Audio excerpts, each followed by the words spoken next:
Thank you for making time for us on NTV Weekend Edition this Saturday, 29th June 2019. We are live from the nation's center here in the capital city. The headlines. Tonight, pain and anguish as road crash claims 9 lives along the Eldoret Malaba highway. Baba mtoto hajaona mtoto, hajamguza na hata yatamlisha. Also tonight, the divisions in the Jubilee party turn physical. Hii mambo ya deputy president kusema anataka kuuliwa ni porojo. Kieleweke and Tanga wars manifest across events in various counties. Plus, the high that creates an even greater low, drug addiction. Na nimepoteza familia kutokana na haya mambo ya uraibu huu wa bangi. And Paul Kagame in Isili, or is he? Saa zingine sifurahi. Ni vile huwezi kukataza watu kukuita jina fulani ama nickname, na they have assumed mimi wa Rwanda. Burundian living in Kenya tells of his life as a lookalike of Rwanda's president.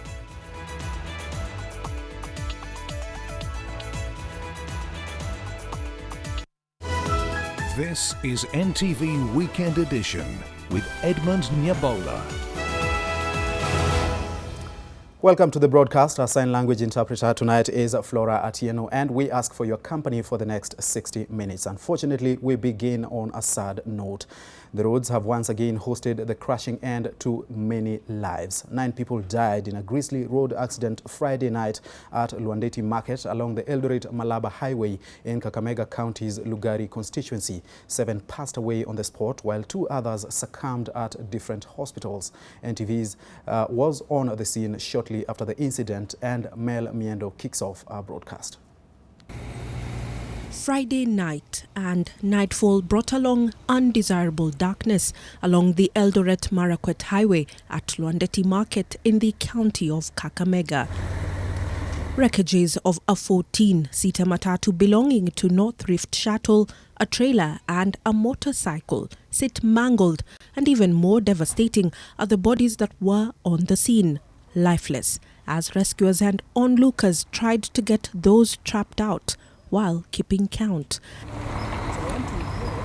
Witnesses say that as the matatu was heading to Bungoma from Nakuru, a motorcycle with 3 people on it unexpectedly appeared from the market on the side. In trying to avoid a crash, it lost control and collided head-on with the trailer that was heading to Eldoret. The trailer driver escaped unhurt, while the third man sustained leg injuries and was also rushed to the same hospital. Mimi niliona na macho yangu. Nisa nimekonga pikipiki, nimerusi control, nimekuja imenikonga. Nina huzuni sana, kijana landlord yangu nimempoteza, kijana wangu kunipelekea mtoto shule, jirani yangu muhimu sana, Mr. Baraza. Sasa ndio hiyo tu. The 3 men who were on the Boda and 4 people who were in the matatu died on the spot, as others sustained injuries. Hiyo kitu imetendeka, nasema Mungu asante, sababu niko uhai.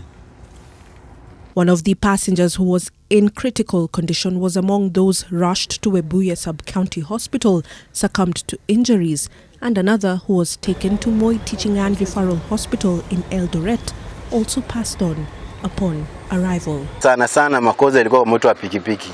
Kwa sababu mtu wa pikipiki wakati aliona gari inapita, angesimama kwanza, gari ipite ndiye aende. Alikuwa na mbio, si hiyo pikipiki nayo pia nayo ukiendesha nafaa tuwe waangalifu sana kwa hii barabara yetu hii. Wanafaa pia waangalie pale wanaweka bumps.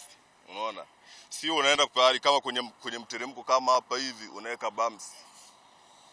Weka bumps pale kama kuna tauni, kuna shule, bumps ambayo inaeleweka. Lakini sasa unaweka bumps kwenye mteremko, unasahau kwamba ile trailer ambayo inakuja imebeba uzito. And after the crash comes the crushing reality for the families of those who perished in the accident. In Bungoma and Kakamega counties, families and friends of those who perished in the Eldoret Malaba highway crash are mourning. 1 man has died without seeing his day-old baby. Zacchaeus Mosame visited the home where the incident has created palpable pain. Faces that tell the tale of sorrow and brokenness, matching the atmosphere which sits under a cloud of pain and questions. Residents of Shindeche village in Lwandeti are bereaved and are grappling with losing their loved one in the late Friday highway crash. The tragic accident that involved a trailer, a matatu and a motorcycle claimed the life of 44-year-old Barasa Murenje. It boarded a Boda to head home after watching a football match in a restaurant at Lwandeti Market.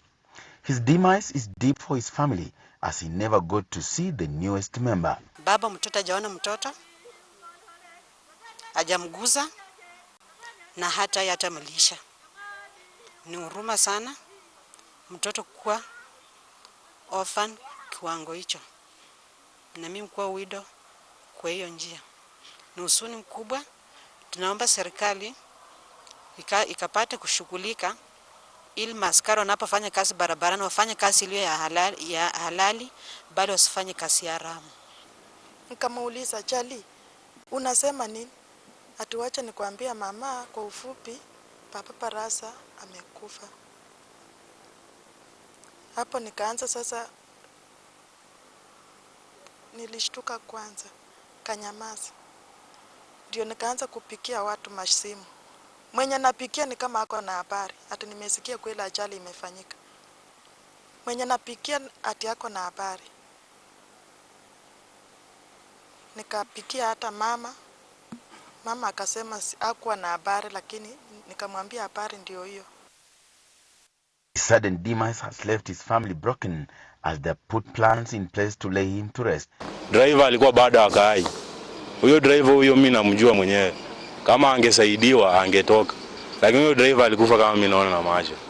Kwa sababu kiti imemfinya, mguu imebaki kwa hii gearbox imefinya miguu. Hakuna mtu anamsaidia. Shoka ilikuwa hiyo mlango inakatwa, lakini hata hakuna mtu anasaidia kupiringisha hiyo. Na kuenda pale walikuwa watu watatu washafariki hapo. Lakini pikipiki walikuwa wanakuja nyumbani. Na hii Nissan na hii Nissan ilikuwa inajaribu kuepa. Alafu lori nayo ikaipika hivi. Alafu ndio ikapika hawa na. Wakati tuliomba shoka tukaanza katakata gari ili tuanze kuokoa mwenye achakufa. Tuliweza kuokoa wawili. Hata gari tulikuwa tumebebwa, tulikuwa naenda Webuye. Ikuweza kutupeleka mpaka Webuye. Iliweza kutuwaja ili iweze kuokolea wale wenye wachakufa waweze kupelekwa hospitali haraka. Zakis Masame, NTV, Lwandeti in Kakamega. And yet to another case in the disturbing statistics of deaths on the roads. 2 people have died after a personal vehicle heading to Nairobi and a public vehicle matatu that is collided head-on at the Murang'a along Canal Road that's in Murang'a County. The two among 5 people in the personal vehicle said to have been overtaking in a hilly area before the head-on collision occurred. Police confirmed that the area is a black spot where in early June, an assistant chief and a child died on the spot after a matatu they were traveling in hit a university bus. Motorists have been asked to exercise caution in the area, even as residents are urging for the expansion of the road as a matter of urgency. Ni kuhimiza wananchi wote, especially kuanzia Ijumaa, Jumamosi, Jumapili, hii barabara iko na magari mingi kiwango. Kwa hivyo mahali hata kama mtu anaona ni sawa, mtu awe muangalifu sahindi.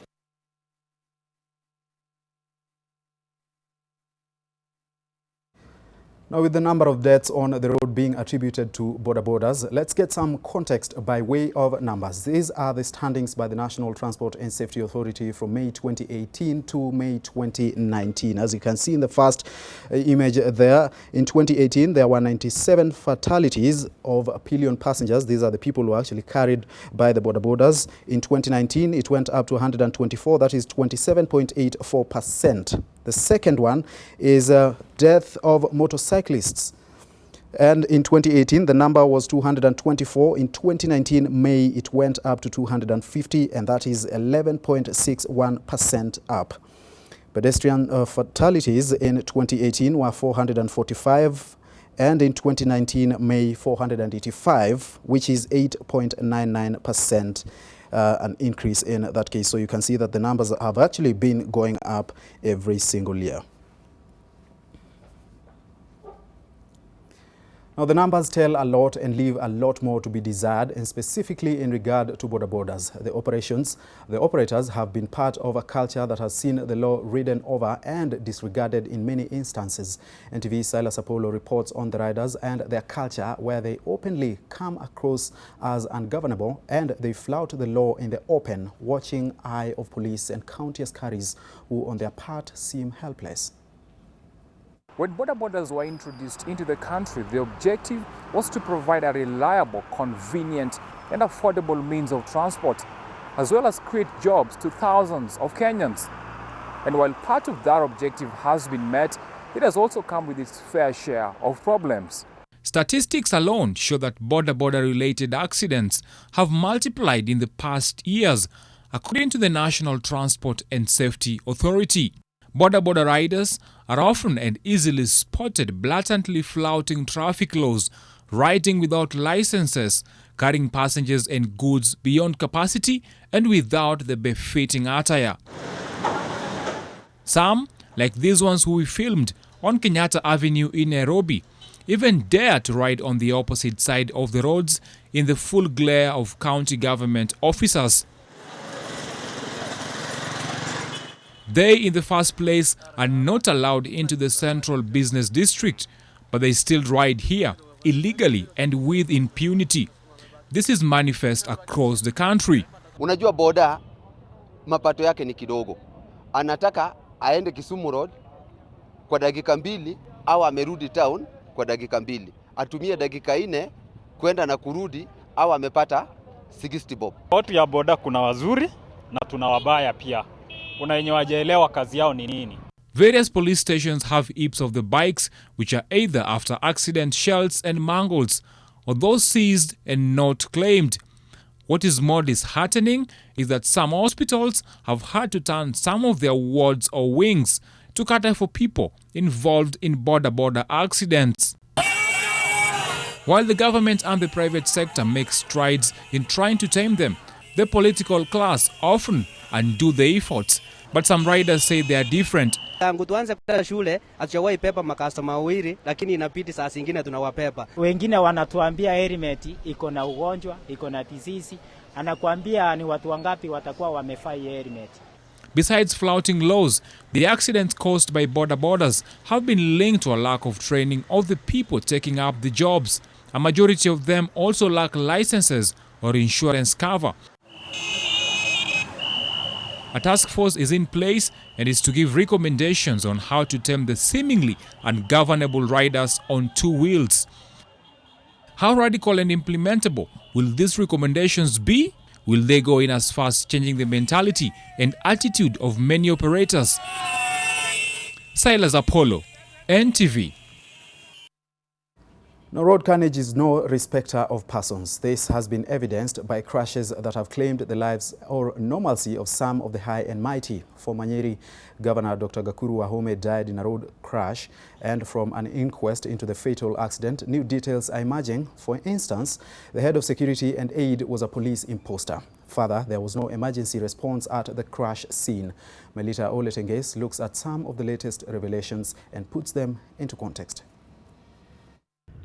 On the 7th of November 2017, the country woke up to news that Nyeri Governor Dr. Wahome Gakuru had died in a grisly road accident at Makenji along the Nyeri-Nairobi highway after 77 days in office.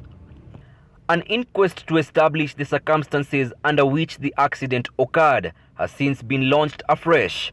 Witnesses appeared before Chief Magistrate Wendy Kagendo this week at the Nyeri Law Courts to give their accounts on the gruesome accident. The driver of the vehicle, Samuel Kinyanjui, said he hit the guardrail after he lost control of the vehicle. So vile airbag ilitoka kwa steering hivi, singeweza kucontrol steering. Gari ilienda tu hivi ikiwa imeingia nini? kwa guardrail because my visibility si kuona mbele na singeweza kucontrol nini ikiwa imetoka. However, the prosecution submitted to the court that the airbags on the co-driver's seat where the late governor was seated did not deploy. Airbags sa upande wa governor asikuinflate na asikutoka. Lakini stand drivers ikatoka ndio zikamtrap. Ndio ukweli wa maneno? Umekumbuka sasa? Sijui mambo ya interference ya gari kwa sababu hiyo gari as a driver ungetekana kutoka nayo in the government residence bila yeye kuketi kwa gari. Hakuna kufuel bila governor alikuwa na fuel gari akiwa ndani ya gari. This corroborates claims made by the current governor Mutahi Kahiga, Gakuru's then deputy, who said his boss had confided in him that the car had a mechanical problem. How did Wahome Gakuru find himself in the Mercedes-Benz outside Nyeri when we had agreed with him because it was faulty and he had told me about 3 or 4 times, my brother, hii gari ndio itaniua. Security guards revealed that they were taking instructions from Josephat Mwangi Maina, alias Baba Maina. They said he described himself as a senior superintendent of police from the Directorate of Criminal Investigations, only for them to realize it was a lie when they recorded statements in which Maina indicated he was a class 4 dropout and was working as the governor's chief security officer due to his long-time friendship with Gakuru. Tunajua yeye ni senior police officer ambaye ako na rangi ya SSP. Yes. Nyinyi mlikuwa mnaongea na governor directly ama mlikuwa mnachukua instructions kutoka kwa Baba Maina? Yes. Tulikuwa tunachukua instruction kutoka Baba Maina. The Assistant Director of Public Prosecution, Peter Mailanyi, put to task Gakuru's aide over the disappearance of the governor's mobile phone from the scene. That day he did not have 2 mobile phones with him. Hata haja kuwa naye bili. Ni moja. Let's go by what you are saying. Alikuwa na moja. Hiyo moja ilienda wapi? Kufika kwa accident sijui pale ilienda. Na hujawahi lakini mtu alikuwa anapiga unasikia inalia tu.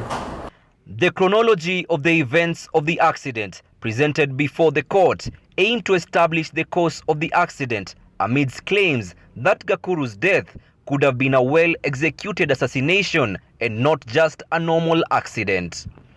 Melita Oletenges, NTV.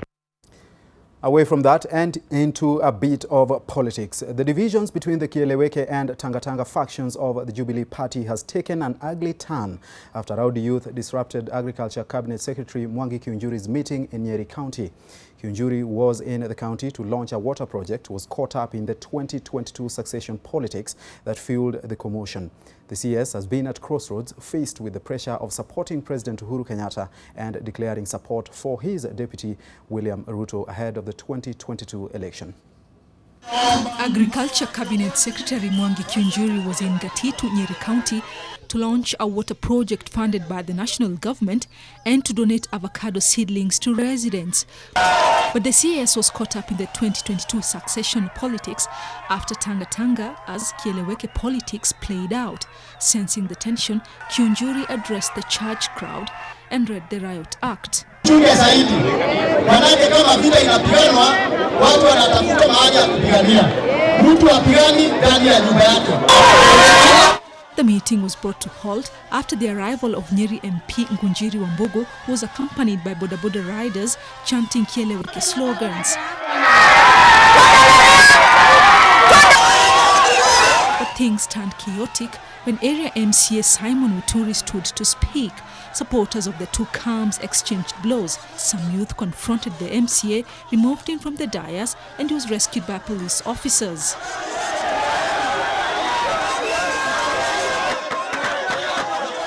Supporters of the two camps exchanged blows. The CS was forced to take over the function to try and restore calm, but his pleas landed on deaf ears. It took Ngunjiri Wambogo's efforts to restore order. Whoever thinks he or she is the one who donated the money, let them leave the meeting now. This is Uhuru's project. Wambugu denied the woman rep a chance to speak, inviting CS Kinjuri. Kama mko na siasa ya tagataga ama tueleweke mpeleke stadium. Sio kwa miradi ya nini? Kama sio miradi ya nini? Tumesikilizana hivyo. He called off the meeting after Kinjuri's address.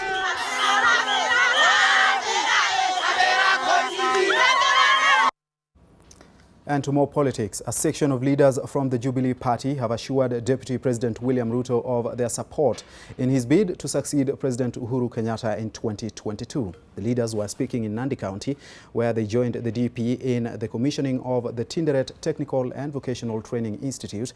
The DP, on his part, called on leaders to unite the country. Nandi County was among Deputy President's many destinations on this day. Immediately after commissioning this facility, Tinderet Technical and Vocational Training Institute, politics hit center stage. Central Kenya leaders present were first to pledge their loyalty. Watu wa Embu wanasema liwe na liwe, liwalo na liwe. Mheshimiwa Uhuru akitoka, akimaliza yake 2022, Mheshimiwa Ruto aingia kwa play.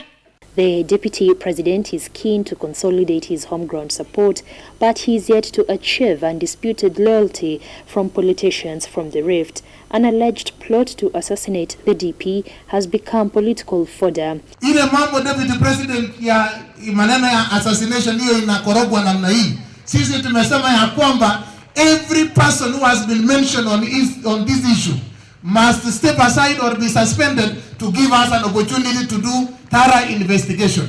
Facility ni partnership ya Ministry of Education na CDF Tinderet ambaye tulitoa milioni 10.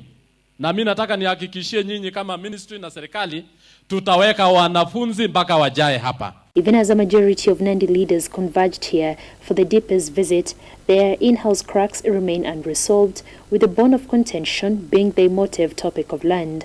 Governor Sang insists he will evict T multinationals in favor of his residents upon the expiry of leases. Na wauliza viongozi wote, viongozi wa Nandi County hasa, wafanye kazi pamoja. Waunganishe watu wa Nandi County. Lois Wangoi, NTV, in the county of Nandi. Still on politics, and some politicians allied to President Uhuru Kenyatta and ODM leader Raila Odinga have rubbished the claims that there was a plot to assassinate Deputy President William Ruto. They say it is a fabrication, even as calls for a cabinet reshuffle increase. Vincent Oduor brings to us some of the latest sentiments on the politics of the assassination claims. The alleged assassination plot of Deputy President William Ruto is taking its place in the country's political discourse. Politicians are speaking on it depending on their political leaning. Ni porojo kubwa sana kwa sababu I think this is a script, a scheme and a plan and a decoy to divert attention of Kenyans from the war on corruption. Sasa hana mali kwa kwenda, yeye alisema DCI hafai, DPP hafai, CSC hafai, Matiang'i hafai. Sasa ataenda wapi sasa? The issue has been a fresh point of division in not only Jubilee party but in cabinet, and there are calls for action. A reshuffled cabinet. Kwa ajili hii cabinet haitakuwa pamoja tena. Wakati Deputy President anasema wengine kwa cabinet wanataka kuua yeye. ANC leader Musalia Mudavadi feels Ruto's claims of a plot to assassinate him is dangerous to the stability of the country. Sisi tumesema wachunguze kabisa, na kama kuna ukweli wale wanahusika waadhibiwe, lakini pia wakigundua kwamba si ukweli, basi wale ambao wametoa haya matamshi pia waadhibiwe. At the same time, ODM leaders have rubbished claims that they have been seeking President Kenyatta's endorsement for Raila Odinga's presidential bid as kieleweke and Tanga fights continue. Sisi tunataka tu kura ifanyike kwa haki na usawa. Hatutaki endorsement bana. Wale wanatafuta endorsement ni watu watakatanga wanajulikana. Oh, Mheshimiwa Uhuru Kenyatta sema Ruto ndio ametosha. Uhuru Kenyatta iko na kura moja. Kwani hii embrace? Kwani hata Ruto hawezi kuwa embraced? Hiyo kitu inajiita embrace. Hiyo ni chama ya kisiasa. And the patron of embrace is Aida Odinga. Na mimi najua hivyo. Those in the Kieleweke group are drumming up support for the Building Bridges initiative by President Kenyatta and Raila Odinga, while those in Tangatanga claim the handshake is meant to scuttle Ruto's 2022 presidential bid. Vincent Odur, NTV. Away from the politics, mark your calendar, dear viewer, for these very important dates that you need to look out for. And woe unto you if you forget them, because there will be very serious repercussions. The first date to look out for is 30th of June 2019. And this is actually tomorrow. This is the last day for submission of the KRA annual individual returns on the iTax system, failure to which you will pay a penalty of 20,000 shillings or 5% of the value of that tax, whichever is higher. You do not want to lose that much money, so please hurry up. The second date to look out for is 31st of August 2019, and this is the date of expiry of the old non-E generation passports. And this will expire even if the validity date is way beyond the 31st of August 2019. And of course, the Director of Immigration says issuing of the new e-passports will continue beyond this date, and that only the old ones will cease to be functional. The other one that you need to look out for is the 1st of October 2019. And this is perhaps the most important one, because demonetization of old generation 1,000 shilling series notes will take effect on this day. This, of course, as a result of the CBK order that the current or old generation 1,000 shilling notes will cease to be legal tender on this date, and you are required to change the old currency notes at your bank, and the CBK has actually issued guidelines on how that will happen. So please do look out for these important dates and do not miss them, because if you do, you might have to pay a penalty for that. Let's take our first short break on NTV Weekend Edition. We still have more for you. Don't go too far.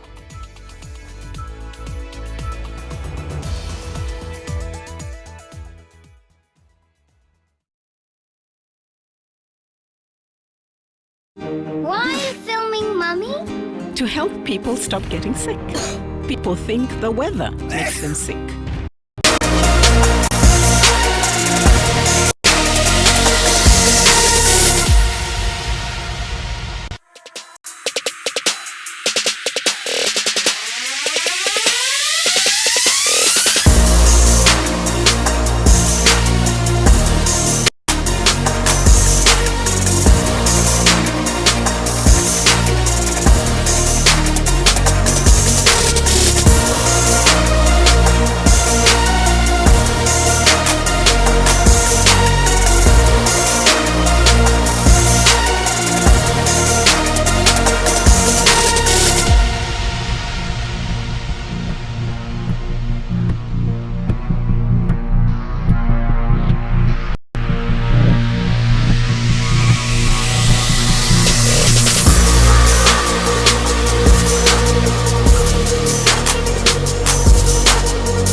narcotic drugs, and even prescription drug abuse. Hardly are the faces behind the veil of drug addiction received with open arms and guided onto the road to recovery. One rehabilitation center in Nakuru County is providing that space of solace, a place where rebuilding of lives is happening. Bridget Ngana takes us there. In the solace of this room, the journey to recovery becomes a bit easier. They get to vent and be vulnerable about their experiences battling addiction. But the majority have gotten themselves. On the walls, a serenity prayer and quotes of encouragement to give them that inner drive as they take on one of the biggest fights of their lives. John, not his real name, has just begun treatment for bang or marijuana addiction. For the past 25 years, John says the use of the weed has seen all he had go up in smoke. Na nimepoteza familia kutokana na haya mambo ya uraibu huu wa bangi. So sababu kama wewe ni mvuta bangi inakuaffect sana, lazima unakuwa na anga, ile anga kiasi cha juu sana. So unaona lazima ikue kuna msukasuko katika ile familia. He says his daunting journey has just ignited his desire to cope with life's pressures. Nilipata grade nzuri sana ya kuniwezesha kuingia katika chuo kikuu, lakini katika ile hali ya kukosa karo ndio ilikaniingiza, nikaona sasa baba na mama hawana uwezo. Sina ndugu mwenye ninaweza tegemea ni sukume mbele. Alcohol and drug abuse is not just limited to young people. We also have elderly people, even people who are supposed to be very responsible people in society, becoming addicts of alcohol and drugs. Simply because also of the kind of pressures that are there in life. For John, cohesion in families could be the best prevention to the addiction nightmare. Wazazi sijui siku hizi tumekuwa very busy ya kwamba kila kitu ambacho tunaangalia ni mambo ya vitabu, mwanafunzi anafanya nini, but the role models we don't have, we lack role models in our society nowadays. There have been budgets and efforts dedicated to deal with drug addiction, but the number of those falling into the abyss of addiction keeps increasing unabated. We are losing so many people, especially in the workforce. I think it's very unfortunate. And the fact that so many people are dying also, useless deaths that people should not die just because they are addicted.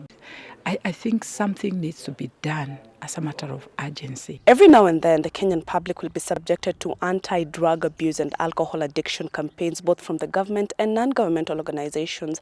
But for those who work in rehabilitating those who have been affected by alcohol addiction and drug abuse, they say that the response by the government is still not enough to ensure that the narrative changes once and for all. Bridget Ngana, NTV, Nakuru County. Now listen to this. Imagine walking in Nairobi's Eastleigh area and meeting Rwanda's President Paul Kagame with just a few differences in his appearance. This happens to a number of people in the area when they see Maxwell Sabah, a citizen of Burundi living in Nairobi. NTV's Fatuma Bugu met up with him and looks into the life of having a famous person for a doppelganger. He walks down the streets of Nairobi Eastleigh bearing a new name from the residents both here in Nairobi and his home country, Burundi. They call him Kagame because they say he looks like Rwanda's President Paul Kagame. Nilimuita Kagame shauri ya sura yake anafanana na rais wa Burundi, wa Rwanda. But while it has its fun moments, being mistaken for a powerful and well-known person can create a problem. Me inside me saa zingine sifurahi. Ni vile huwezi kukataza watu kukuita jina fulani ama nickname na they have assumed mimi ni wa Rwanda. Hiyo ni challenge. Inaweza kaharibu hata kuna changamoto kwa kukosa usaidizi. He is, however, not the only one who has been confused for a popular person. Grace Elizabeth Mkabili from Voi has also experienced the stares and questions of people who think she is familiar. Her close resemblance to the First Lady Margaret Kenyatta has attracted attention everywhere she goes. Some people have taken advantage of looking like an influential person. For instance, an Iranian man whose uncanny resemblance to the saucer star Lionel Messi prompted the nickname Iranian Messi. He embraced it down to his fashion sense. He rode on his lookalike status and is said to have gotten intimate relations with 23 women who are said to have believed that they were with Messi. Italian football legend Andrea Pirlo sued a man who poses him in order to receive free jewelry and clothing. He also allegedly deceived shopkeepers into believing that he was the actual footballer. Fatma Bugu, NTV. Well, how about that? That Iranian Messi guy has done things that I cannot mention on national television. You should just go and read about them. Now, Kenyans gathered at the former Hillcrest School grounds along State House Road to mark the International Day in support of torture victims. The event that was held at the property formerly owned by torture victim and veteran politician, the late Kenneth Matiba, attracted artists who showcased their gifts as a way of voicing out the rights of victims of torture. Susan Wayua is one such victim who narrates her unfortunate encounter with a stray bullet that changed her life. 11 years later, Wayua is yet to receive compensation as ordered by the court. Tarehe 5 mwezi wa 6 2008 saa 6 ndio nilikuwa naenda kubuy lunch.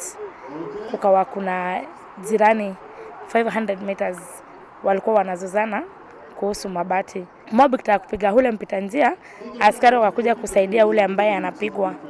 Askari akachukua risasi juu apige ndiposa watu watane. Kwa ile harakati ya kuchukua risasi juu, before ifike juu ilikuwa imenipata. Niligongwa kwa shoulder, lakini risasi yenyewe ikatokea kwa mkono. Nikaenda Kenyatta, nilijisikia nikiwa Kenyatta. Siku ya kwanza nilipofika Kenyatta, walinitoa nafsi ya mguu wakaweka kwa mkono. Waangalia kama mkono inaweza ikafanya kazi, lakini mkono ilikataa. Walihang mkono for almost 1 month. Wakiangalia ama inaweza ikawa sawa, but mkono ilioza, ikawa ni ngumu na ikawa pia inanuka. Hapo ndio walichukua jukumu la kukata mkono. Kichukua P3, askari already alikuwa ashapigwa transfer.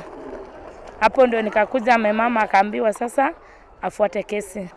Nilika miaka 6 kabla kesi yangu isikizwe. Cause hizi miaka zote nikienda naambiwa file imejaa, naambiwa majaji ni wachache, kesi haiwezi kasikizwa. At that time 2008 nilikuwa na miaka 17. Up to now ni miaka 10 sasa, hususan ku 28.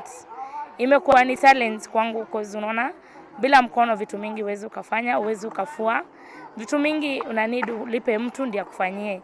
Na siwezi nikaenda kutafuta kazi kwa mtu aniajiri.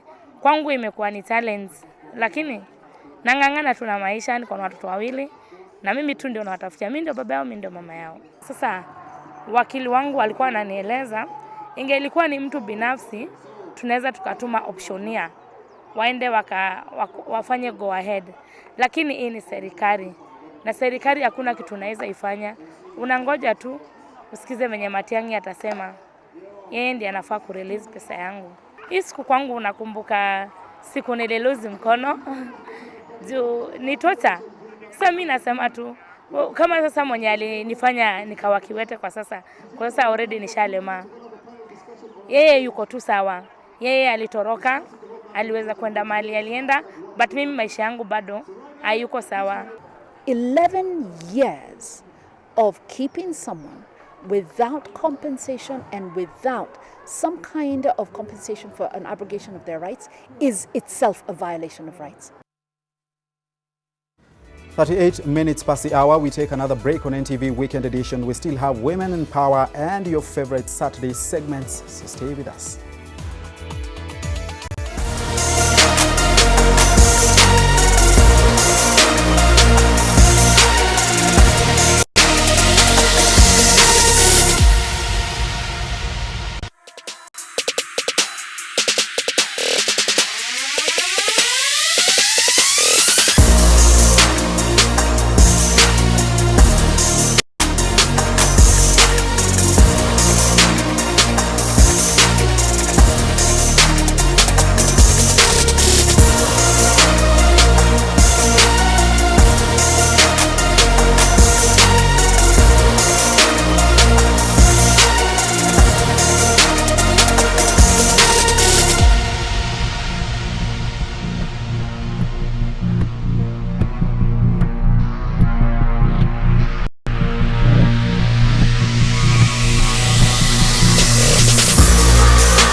Welcome back to NTV Weekend Edition. Born visually impaired, Alice Bonareri epitomizes disability not being inability. A trained teacher by profession, Alice is a recording music artist with 4 albums to her name, owns a music studio and works as a production manager at a publishing company for Braille books. She shared her journey of resilience and giving back to society with Gladys Gashanja in this week's Women and Power.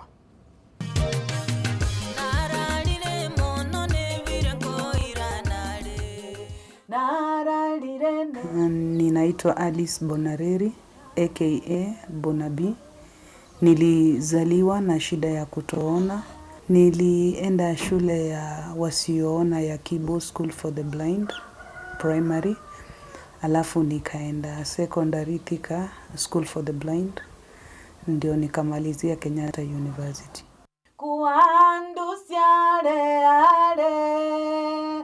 Nilianza kuimba nikiwa mtoto mchanga tu, nikiwa shule ya msingi. Album yangu ya kwanza nimerekodi nikiwa university mwaka wa kwanza.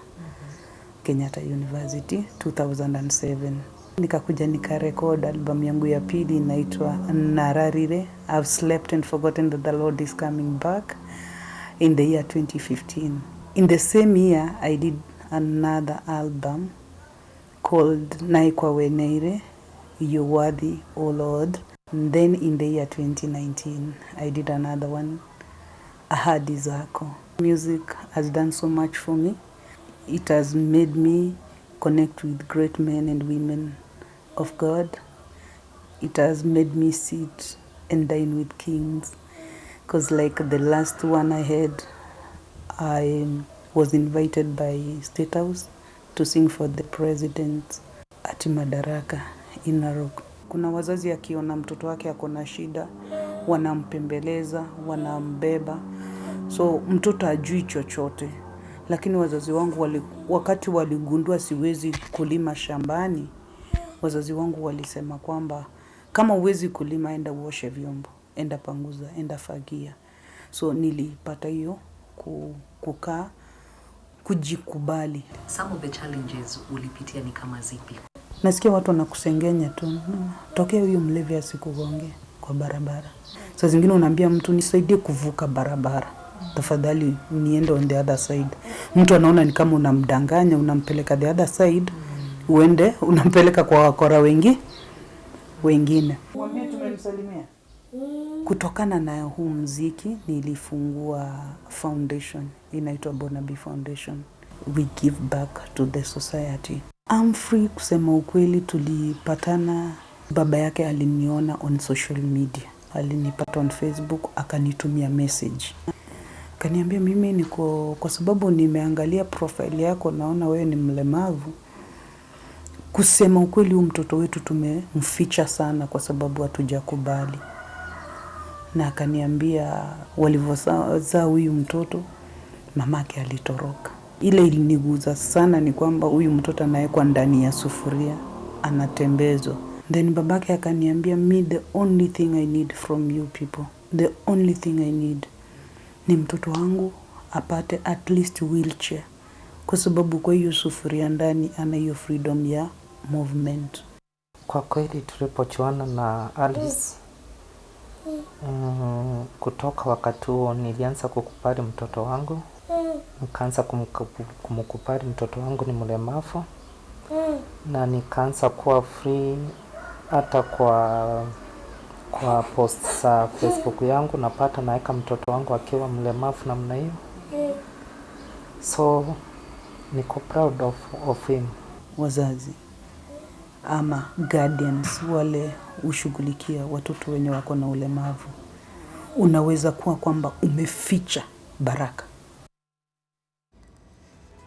Let's take another break on NTV Weekend Edition. When we come back, we have your favorite segments, the stories you might not have heard, History Saturday, and of course, the numbers of the week. Stay with us.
shark attack.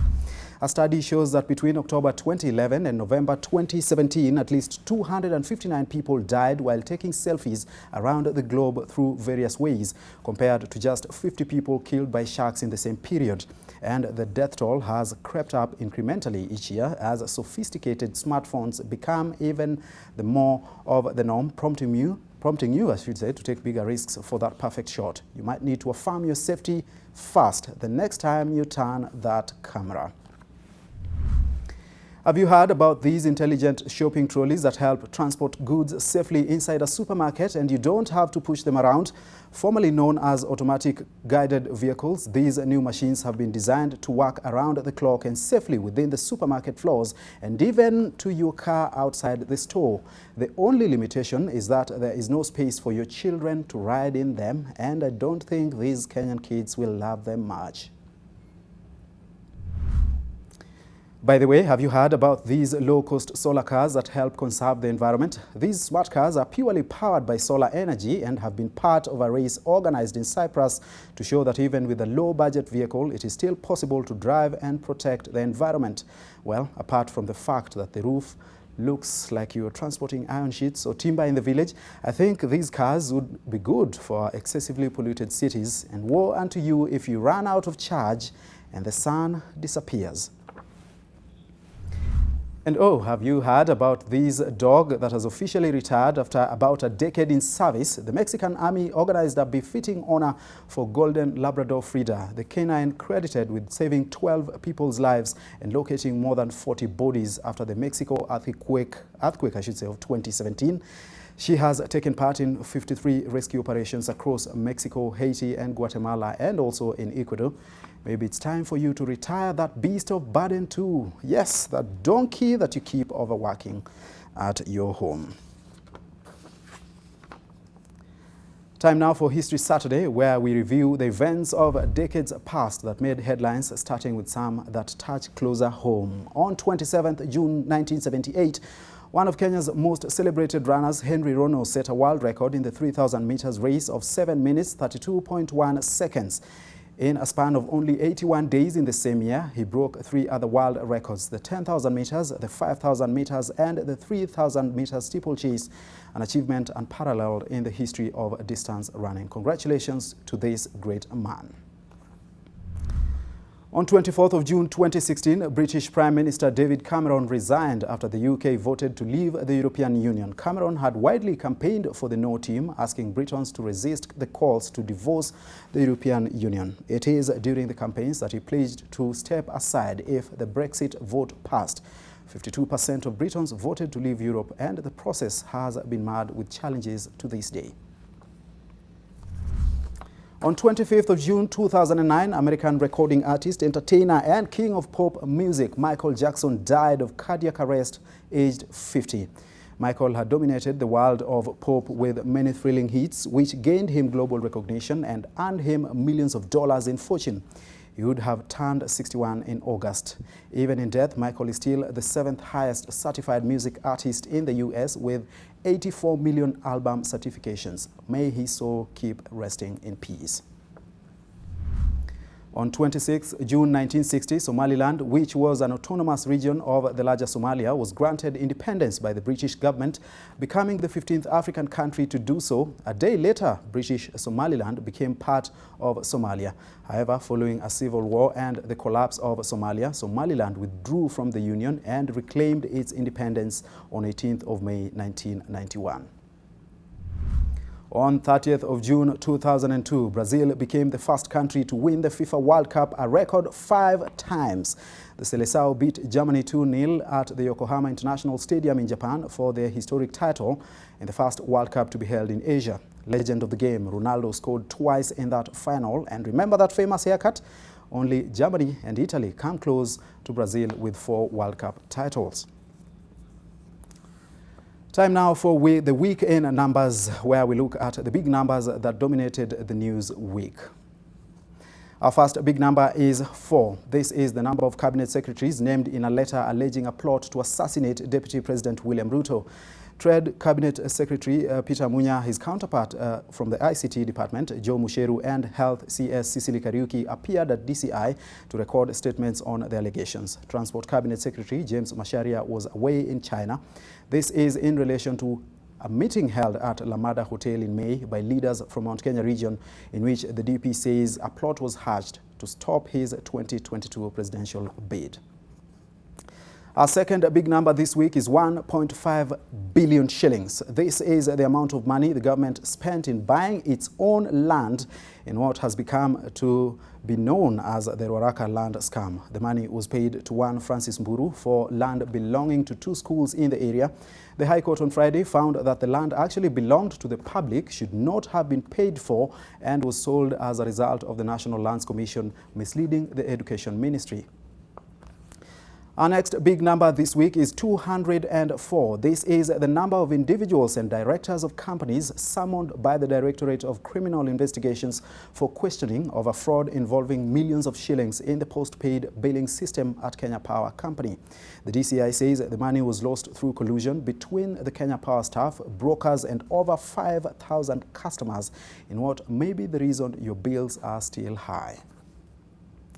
Our last big number of the week is 4,404. This is the number of gun holders in the country who have yet to be vetted and will therefore be treated as criminals if they don't report to a police station nearest to them within the next 7 days. The firearm licensing exercise has seen 304 gun holding certificates revoked. Out of the 33 registered gun dealers, 23 were inspected, 10 could not be traced, while 13 had their licenses cancelled. And that's your week in numbers. To one more thing, imagine just standing outside the house, minding your own business and catching up with your friends. Then you look up and you see a baby falling from a story building. What would you do? Run away, keep minding your own, or out of reflex, stretch your arms and save the little one. Well, you can't imagine the option this man from Turkey chose in our clip of the week. Okay, Moment.